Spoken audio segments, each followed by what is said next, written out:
السلام عليكم. وعليكم السلام ورحمة الله. حياك الله بعد راسك. شلونك زين؟ شلون عافيتك؟ صحتك احوالك؟ والدك انا خامس مرة اود عليك. شوينا ذا؟ مو شتو على اساس هذه سته نعطيك اياها تاكل بيها. غير من اود جايك تطلع منها؟ بدور هذا كنا عايشات وياك لان هو ضال هذا الزلع ضال مال الله. انت صار سنتين وربع ما تعطيني. ما عاد بالعباس وين ضال عايش على هذا مني. بالعباس عايش على هذا. لا تقول لي نعم الله عليك راح اطلع، لا تقول لي مشكور علي من نعم الله، هو خضار الله هذا، علي من نعم الله. علي من. سنتين تاكل خضار. شاشين الزرعه انت؟ واصل انت؟ انت شنو شفت لك كلت بيه وجيتني؟ هاي شنو كان شنو فوقك؟ شنو عمي؟ دروح وش عندك تسوي؟ بس لا تكذب. سوي زين ودب بس لا تكذب، ايش عندك تسوي؟ خير ان شاء الله. شو اليوم؟ والله انا ابن عمك. شو؟ انا عندي ابوي عسل قصر انت تدري. قاعد قديم. اي قالوا خليه يعود ياكل بيه وهم يحمي نعم الله علي.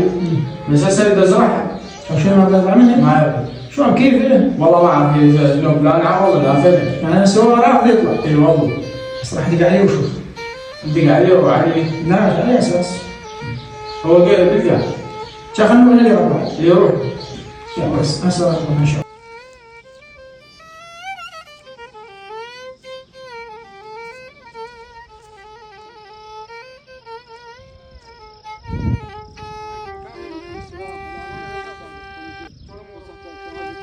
لا عمنا لبيك شلون زين؟ شنو قاعد ابو جعفر؟ يوم ابو جعفر صار ببالي عليك. يا ابو جعفر جاني وقل له طلع حلالك. اي بس هي قاعه. شادر بيها قاعه انا ماكلها مثل ما انطي فليسات انا قلت له كم يوم منطق صار فليسات؟ لك سنتين. يا بس سنتين انا ما سويت انا. بس هو حقه. انا بحقه على راسي. اي حقه. هو زلمه جاني يريد يزامطني. وقاعه على راسي. زلمه هو خير واحترمك وما حكاك، فلو قال لك عم انا رايح. صدق. المفروض انت شو سوى بعد عمك؟ تروح عليه وتقول له عم هاي قاعه وانا طالع منها. يا ابو وين اروح؟ انا حلال وين اروح؟ ما يخالف. هو مخير خوش زلمه لا تروح عليه ما يقول لا. يا ابو ما خاف ما يرضى. لا يرضى، مو بزما ترى اذا تفهموا هاي نمشي وياي عادي ما عندنا شيء. امشي وياي انت على زلمه وخدمته شو فليسات اللي يطلبها هوالي يريد. يلا مشي. ابو جعفر انا اعتذر منك ومساء غلطت وياك. لا ان شاء الله وعيني كلش غلطان منك وهي قاعد وانا زلمه متعافى مثل ما تقول.